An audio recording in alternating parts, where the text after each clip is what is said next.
स्वागत है आपका छत्तीसगढ़ कौशल्या भूमि में। मैं हूं आपके साथ जोई सिंह और बढ़ते हैं खबरों की ओर। नई दिल्ली में मुख्यमंत्री विष्णुदेव साय ने केंद्रीय गृह मंत्री अमित शाह से उनके निवास पर मुलाकात की। इस महत्वपूर्ण बैठक में मुख्यमंत्री ने छत्तीसगढ़ के दीर्घकालिक विकास के लिए बनाए गए छत्तीसगढ़ विजन 2047 पर चर्चा की। मुख्यमंत्री साय ने बताया कि विकसित छत्तीसगढ़ की दिशा में राज्य सरकार ने 8 अलग-अलग क्षेत्रों को चिन्हित किया है। इन क्षेत्रों में विकास को गति देने के लिए एक वर्किंग कमेटी का गठन किया गया है। मुख्यमंत्री साय ने केंद्रीय गृह मंत्री शाह को राज्य में माओवादियों के सप्लाई और फंडिंग नेटवर्क के खिलाफ की जा रही प्रभावी कार्रवाई के बारे में भी अवगत कराया। तो सीएम साय ने गृह मंत्री से मुलाकात की है। साथ ही इस दौरान विकास और सुरक्षा के मुद्दे को लेकर चर्चा हुई।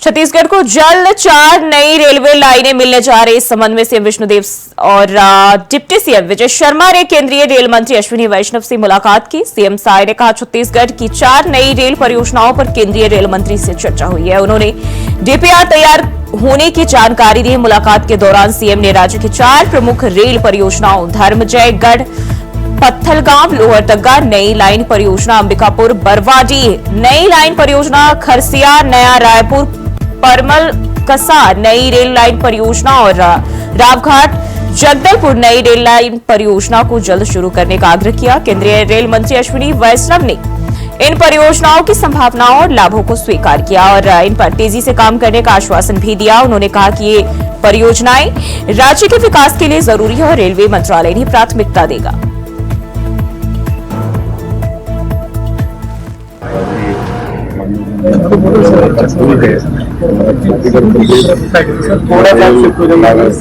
कम है, लेकिन बहुत उम्मीद है आदरणीय नरेंद्र मोदी जी की तीसरी बार प्रधानमंत्री बनने पर बहुत सार्थक चर्चा हुई है और डीपीआर वगैरह बन रहे हैं। आने वाले समय में कई नया रेल लाइन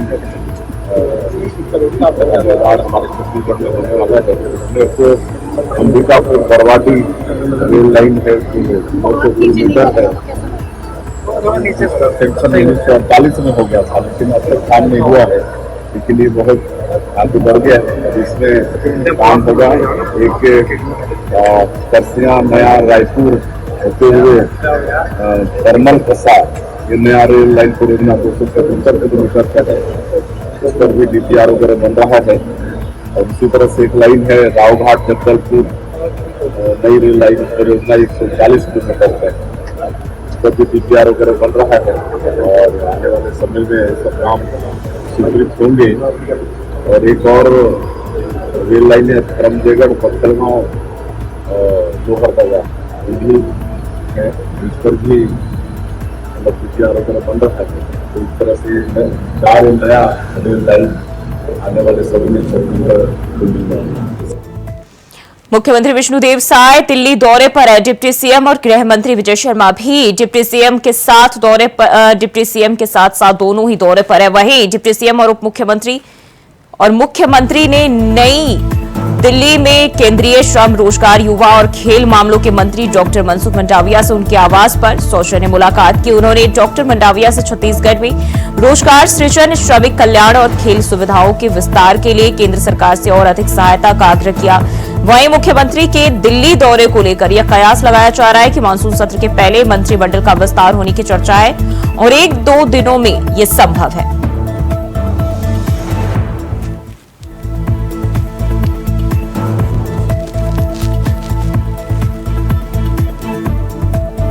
तो दिल्ली दौरे पर सीएम साय और उनके साथ साथ दोनों डिप्टी सीएम भी दिल्ली दौरे पर हैं और इस दौरान केंद्रीय मंत्रियों से उनकी मुलाकात हुई, जहां कई मुद्दों पर चर्चा हुई। और बात करें तो मनसुख मंडाविया से भी रोजगार सृजन पर चर्चा हुई, खेल सुविधाओं पर बातचीत की गई। और इसी खबर पर ज्यादा जानकारी के साथ रायपुर से मनोज शुक्ला हमारे साथ जुड़ गए हैं। मनोज, सीएम के साथ साथ दोनों ही डिप्टी सीएम दिल्ली दौरे पर है, क्या कुछ खास होना है इस दौरान? जी बता दूं आपको कि छत्तीसगढ़ में ये कयास लगाए जा रहे हैं और बड़ी चर्चा है छत्तीसगढ़ में और ये बड़ी खबर निकल कर आ रही है, सूत्रों के हवाले से खबर निकल कर आ रही है कि छत्तीसगढ़ में मानसून सत्र का आगाज 22 तारीख से होना है। उसके पहले 1-2 दिन में मंत्रिमंडल का विस्तार हो जाएगा। और ये भी सूत्रों के हवाले से खबर आई है कि इसके लिए वहां पर बातचीत हो चुकी है। मुख्यमंत्री विष्णुदेव साय कल से जो है दिल्ली दौरे पर है। उनके साथ डिप्टी सीएम विजय शर्मा और अरुण साव जी भी है, साथ में वित्त मंत्री ओपी चौधरी भी दिल्ली गए हैं। तो ऐसे में ये पूरी तरह से ये कयास लगाया जा रहा है कि मंत्रिमंडल का विस्तार होना 1-2 दिन में संभव हो जाएगा। और इसको लेकर छत्तीसगढ़ की राजनीति में भी हलचल भी तेज हो गई है। माना जा रहा है कि सीएम विष्णुदेव साय से लौटते ही विष्णुदेव साय आज रात 9 बजे रायपुर उनकी वापसी है। तो हो सकता है कि ये ऐलान भी हो जाए कि इसको मंत्री पद दिया जाएगा। और आपको बता दूं कि 2 मंत्री पद यहाँ ब्रिजमोहन अग्रवाल के सांसद बनने के बाद खाली है। सबसे विपक्ष भी निशाना साधी हुई है। ऐसे में जो है मानसून सत्र से पहले जो है मंत्रिमंडल का विस्तार होना लग रहा है, एकदम तय माना जा रहा है। जी मनोज, वहां जो है सीएम केंद्रीय मंत्रियों से भी मुलाकात कर रहे हैं, क्या मायने, क्या कुछ राज्य के विकास के लिए? जी बिल्कुल, जिस हिसाब से कल से जो है सीएम और डिप्टी सीएम लोग दिल्ली दौरे पर हैं और कई मंत्रियों से मुलाकात हुई, रेल मंत्री से मुलाकात हुई, रोजगार मंत्री से मुलाकात हुई, युवाओं के भविष्य को लेकर काफी चर्चाएं हुई मनसुख मंडाविया जी से। वहीं रेल मंत्री जी से रेल मंत्री जी द्वारा 4 योजनाओं की स्थिति भी दी गई है। तो ये छत्तीसगढ़ के लिए भी बड़ी बात सामने निकल कर आई है। लेकिन सबसे बड़ी खबर छत्तीसगढ़ से ये निकल कर आ रही है कि सीएम साय के लौटते ही मंत्रिमंडल की विस्तार के लिए घोषणा हो सकती है। ये सूत्रों के हवाले से बड़ी खबर छत्तीसगढ़ से निकलकर सामने आ रही है। जी, हमने देखा है सीएम साय के सत्ता में आने के बाद से खेल को जो है काफी फोकस किया जा रहा है और खेल को लेकर भी काफी ध्यान दे रही है सरकार। और बताया जा रहा है कि खेल सुविधाओं के विस्तार के लिए भी केंद्र सरकार से बातचीत हुई है। जी बिल्कुल, जी आपको बता दूं कि खेल को लेकर छत्तीसगढ़ में पूर्व मुख्यमंत्री भूपेश बघेल द्वारा लगातार जो है सरकार को आड़े हाथों लिया जा रहा है। ओलंपिक खेलों में जो छत्तीसगढ़ में पूर्व की सरकार ने घरेलू जो खेल थे जैसे गिल्ली डंडा और यहाँ के जो पारंपरिक खेल थे उनको लेकर जो है लगातार जो है उसको ओलंपिक में शामिल नहीं किया जा रहा है। तो ऐसे में इन सब बातों से विराम लगाने के लिए जो है विष्णुदेव साय सरकार जो है लगातार जो है भूपेश बघेल पर भी निशाना साधती है। हम लोग खिलाड़ियों के प्रतिभा को समझते हैं, उनको सम्मान देने की बात करते हैं। ओलंपिक में ऐसा नहीं होगा। इसी सब संदर्भ में जो है वो बातें जो है मनसुख मंडाविया जी से भी हुई है। और उसके साथ साथ जो है युवाओं के रोजगार को लेकर ये बड़ी बात सामने निकल कर आई है कि काफी कुछ सराहनीय पहल किया जा रहा है विष्णुदेव साय सरकार की तरफ से। जी, क्या लगता है मंत्रिमंडल को लेकर क्या जानकारी मिल रही, कब तक विस्तार किए जा सकते हैं? जी आपको बता दूं हुई कि जो है रात 9 बजे उनका आने का कार्यक्रम यहाँ पर सीएम हाउस के हवाले से खबर मिली है। और वहीं सूत्रों के हवाले से खबर मिली है कि हो सकता है कि एयरपोर्ट पर मीडिया से चर्चा भी होगी, हो सकता है वहीं पर भी ऐलान हो जाए। क्योंकि सूत्रों के हवाले से ये खबर मिल रही है कि सीएम साय ने वहाँ पर गृह मंत्री अमित शाह से भी मुलाकात की, अमित शाह के निवास स्थान पर। और वहीं पे राष्ट्रीय अध्यक्ष जेपी नड्डा भी मौजूद थे। उनके साथ मंत्रिमंडल के विस्तार को लेकर उनसे चर्चा हो चुकी है और सहमति भी बन चुकी है। लेकिन उसका सिर्फ आधिकारिक ऐलान करना बाकी रह गया। तो ऐसे में माना जा सकता है कि सीएम साय के लौटते ही एयरपोर्ट पर मीडिया से चर्चा होगी, उस दौरान भी हो सकता है ऐलान हो जाए। और नहीं तो संभव है 22 तारीख से सत्र का आगाज होना है, तो इसके पहले जो है मंत्रिमंडल का विस्तार होने की ये बड़ी खबर छत्तीसगढ़ से सामने आ रही है। जी मनोज, हमारे साथ अगली खबर पे भी आपका रुख करेंगे। तो मानसून सत्र के पहले मंत्रिमंडल का विस्तार होने की संभावना जताई जा रही है और फिलहाल जो है सीएम साय ने केंद्रीय मंत्रियों से मुलाकात की है और राज्य के विकास को लेकर बातचीत की गई है।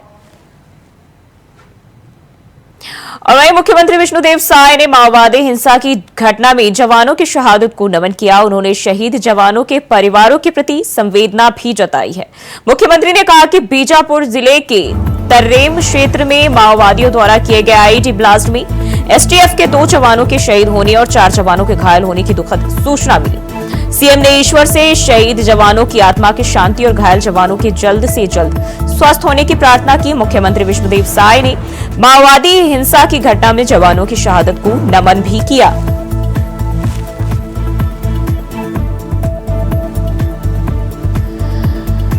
तो बीजापुर से खबर सामने आ रही है, जहां नक्सलियों ने सुरक्षा बल को निशाना बनाया और आईडी ब्लास्ट की घटना को अंजाम दिया, जिसमें 2 जवान शहीद हुए, वहीं 4 घायल भी हुए हैं।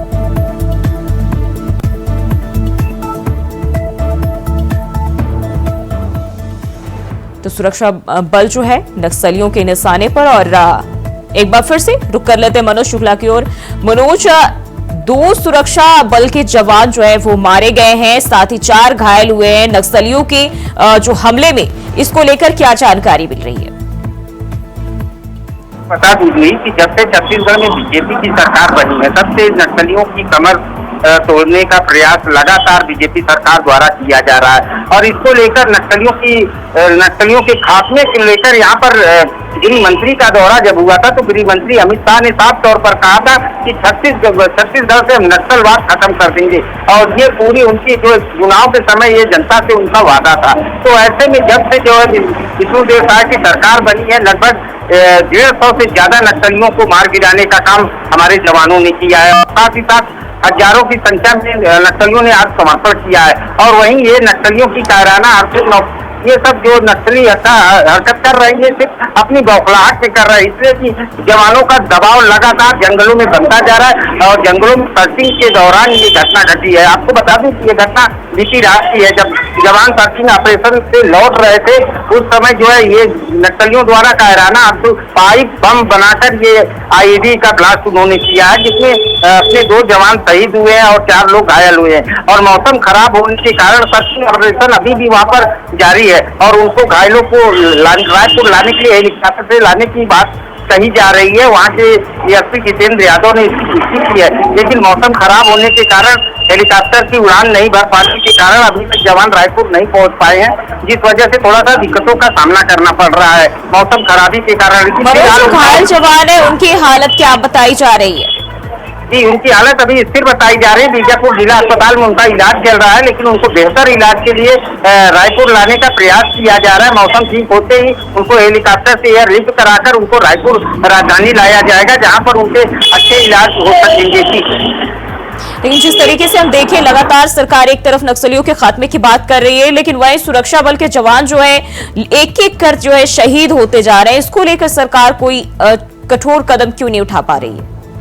लगातार जो है ये सरकार अपने तरफ से पूरे कदम उठा रही है और नक्सलियों का कमर तोड़ते हुए अपने जवान जो है काफी हौसला से जो है जंगलों में सर्चिंग कर रहे हैं, लगातार नक्सलियों को मार गिराने का दावा कर रहे हैं। और अब आपको बता दूं कि करीब 150 से ज्यादा नक्सली इस 6 महीने के अंतराल में मारे जा चुके हैं, हजारों की संख्या में आत्मसमर्पण कर दिए। लेकिन ये कायराना करतूत जो सामने आ रही है, ये सब सिर्फ नक्सलियों की बौखलाहट है। नक्सली और सीधा कहना है, मुख्यमंत्री विष्णुदेव साय ने जो आज ट्वीट किया है, उन्होंने जो है संवेदना व्यक्त की है, जो मरे हुए जवान शहीद हुए हैं उनके लिए जो है नमन किया है। और साथ ही साथ नक्सलियों को अपने ट्वीट के इशारे से उन्होंने चेतावनी भी दिया है कि नक्सलियों का खात्मा होकर रहेगा। तो ऐसे में माना जा रहा है कि विष्णुदेव साय कटिबद्ध है नक्सलियों को छत्तीसगढ़ से खात्मा करने के लिए। जी मनोज, बहुत बहुत शुक्रिया जानकारी साझा करने के लिए। तो घटना पर सीएम साय ने जो है दुख जताया है और शहीदों को नमन भी किया है। ट्वीट कर सीएम ने दुख जताया है।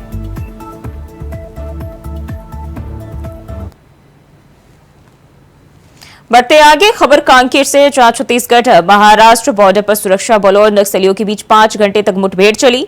इस मुठभेड़ में 12 नक्सली ढेर हो गए, वहीं 2 जवानों को गोली लगी है, जिन्हें एयरलिफ्ट कर गढ़चिरौली मुख्यालय लाया गया। पूरे इलाके में सर्चिंग अभियान जारी है और सभी थानों को अलर्ट मोड पर रखा गया है। तो छत्तीसगढ़ महाराष्ट्र बॉर्डर पर यह मुठभेड़ और सुरक्षा बलों और नक्सलियों के बीच मुठभेड़ की जानकारी मिल रही है, जहां 12 हार्डकोर ढेर हुए, वहीं 2 जवान घायल भी हुए हैं और घायल जवानों को इलाज जो है वो जारी है। हालांकि इस मुठभेड़ के दौरान जवानों ने घातक हथियार भी बरामद किए, नक्सलियों के हथियार बरामद किए हैं। छत्तीसगढ़ महाराष्ट्र बॉर्डर पर और छत्तीसगढ़ को दीनदयाल अंत्योदय योजना राष्ट्रीय शहरी आजीविका मिशन के तहत उत्कृष्ट कार्यों के लिए नई दिल्ली में 18 जुलाई को 5 राष्ट्रीय पुरस्कारों से नवाजा जाएगा। भारत सरकार ने राज्य शहरी विकास अभिकरण और प्रदेश के 4 नगरीय निकायों बिलासपुर, रायगढ़, चांपा और भाटापारा का चयन प्रतिष्ठित स्पार्क 2023-24 पुरस्कारों के लिए किया गया है। राज्य में शहरी गरीब परिवारों को सशक्त बनाने और उनकी आजीविका के अवसरों को बढ़ाने में उत्कृष्ट कार्यों के लिए ये पुरस्कार दिए जा रहे हैं। छत्तीसगढ़ को 5 राष्ट्रीय पुरस्कारों से नवाजा जाएगा।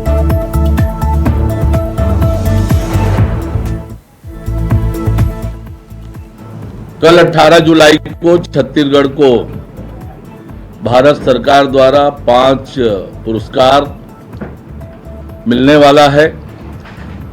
सूडा को, नगर निगम बिलासपुर और रायगढ़ को और नगर पालिका चांपा और भाटापारा को पुरस्कार मिलने जा रहा है। स्वरोजगार की दिशा में, आजीविका की दिशा में, स्वनिधि योजना की दिशा में, शहरी आवास, शहरी रोजगार के दिशा में ये पुरस्कार मिलने वाला है। केंद्र सरकार की विभिन्न योजनाएं, दीनदयाल उपाध्याय योजना, स्वनिधि योजना, ऐसी योजनाओं में लोगों को मदद कराने का, उन्हें आत्मनिर्भर स्वरोजगार के लिए प्रेरित करने का, उद्यमता के लिए प्रेरित करने का काम हमारे निकायों ने किया है। और एक तरह से महिला स्व सहायता समूह को भी सक्षम बनाने का, उद्यमता की ओर उन्हें प्रेरित करने का काम नगरीय निकायों के माध्यम से हो रहा है। केंद्र सरकार की योजनाओं के माध्यम से इस दिशा में जो नगरीय निकाय उल्लेखनीय काम किए हैं, उन्हें भारत सरकार द्वारा कल 18 जुलाई को सम्मानित किया जाएगा। ये निश्चित रूप से छत्तीसगढ़ के लिए गौरव की बात है। प्रधानमंत्री माननीय नरेंद्र मोदी जी, विभागीय मंत्री माननीय मनोहर लाल खट्टर जी को मैं बहुत धन्यवाद देता हूं, बधाई देता हूं।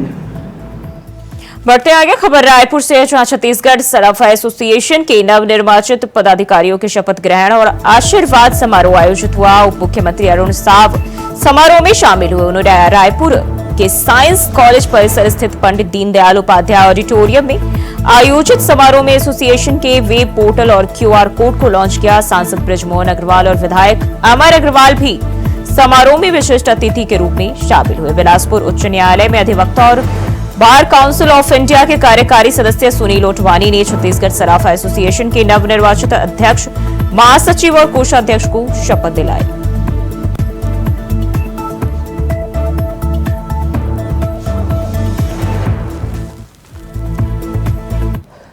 बढ़ते आगे खबर रायपुर से, जहां पूर्व मुख्यमंत्री भूपेश बघेल ने सोशल मीडिया पर पोस्ट कर राज्य सरकार पर आरोप लगाते हुए कहा कि महतारी के नाम पर योजना शुरू की, फिर उस योजना में पैसा देने के लिए छत्तीसगढ़ की जनता से बिजली बिल के नाम पर वसूली शुरू की। जनता से वसूली करने के बाद भी महिलाओं को महतारी वंदन योजना की राशि क्यों नहीं मिल रही है, ये वसूलीबाज सरकार जवाब दे। पूर्व मुख्यमंत्री के आरोपों पर पलटवार करते हुए वित्त मंत्री ओपी चौधरी ने कहा कि भूपेश बघेल जी, आपने महिलाओं को हर महीने 500 रुपए देने का वादा किया था, 5 साल में 5 रुपए भी नहीं दिए। हम 70 लाख माताओं बहनों को हर महीने 1000 रुपए दे रहे हैं, तो तकलीफ हो रही है आपके या मेरे गांव चलिए, माताओं बहनों से पूछ लेंगे पैसा आ रहा है कि नहीं। आरोप प्रत्यारोप की राजनीति बंद कीजिए।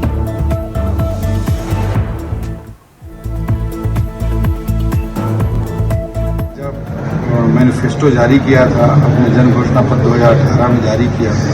उन्होंने कहा था कि प्रति माह 500 रुपये का, साल का 6000 रुपया छत्तीसगढ़ की माताओं बहनों को देंगे। 5 साल तक किसी को 5 रुपये तक उन्होंने नहीं। आज 655 करोड़ की राशि प्रति माह छत्तीसगढ़ के माताओं बहनों को दी जा रही है। 70 लाख माताओं बहनों को लगातार प्रदान की जा रही है। तो उनके पेट में दर्द हो रहा है। उनके गांव में भी हम चलने को तैयार हैं और वहां पर भी जाकर के हाथ खड़े करवाएंगे तो कितने लोगों का हाथ खड़ा होता है, जैसे भूपेश बघेल जी खुद अपनी आंखों से जाकर देख सकते हैं। मैं उन्हें अपनी गांव में आमंत्रित करता हूं, किसी भी गांव में आमंत्रित करना चाहूंगा। जिस भी गांव में जाना चाहेंगे वहां पर अगर माताओं बहनों को हाथ खड़ा करवाएंगे, किनको महतारी वंदन योजना का लाभ मिल रहा है, अपने आप हाथ खड़ा हो जाएगा, दूध का दूध पानी का पानी हो जाएगा। अनावश्यक आरोप प्रत्यारोप की राजनीति नहीं करनी चाहिए, बल्कि उनको जवाब देना चाहिए 5 साल में उन्होंने 5 रुपए तक क्यों नहीं। खबर रायपुर से है, जहां अनियमित कर्मचारी 20 जुलाई को नवा रायपुर में ध्यानाकर्षण रैली निकालेंगे। कर्मचारी अपने विभिन्न मांगों की ओर सरकार का ध्यान खींचने के लिए रैली निकालेंगे। फेडरेशन के प्रदेश अध्यक्ष गोपाल प्रसाद साहू ने बताया कि प्रदेश के शासकीय कार्यालयों, विभाग, संस्थाओं में काम करने वाले अनियमित कर्मचारियों के नियमितीकरण, निकाले गए कर्मचारियों की बहाली, न्यून मानदेय कर्मचारियों को न्यूनतम वेतन दिए जाने जैसी कई मांगों को जल्द पूरा करने की मांग उठाई।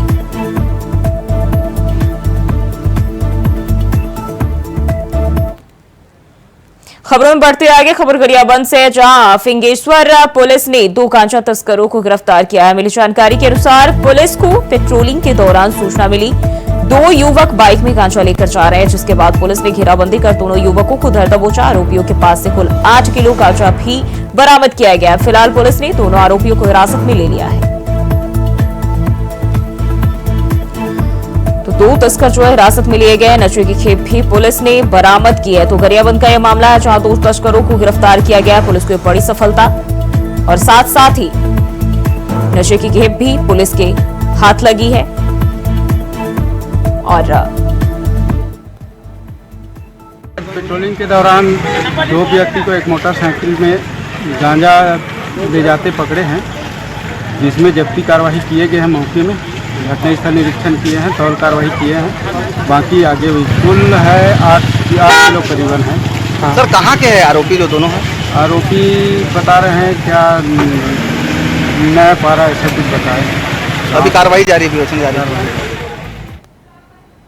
और छत्तीसगढ़ को शल्य भूमि में फिलहाल के लिए बस इतना ही। खबरों के लिए बने रहे इंडिया वॉइस के साथ।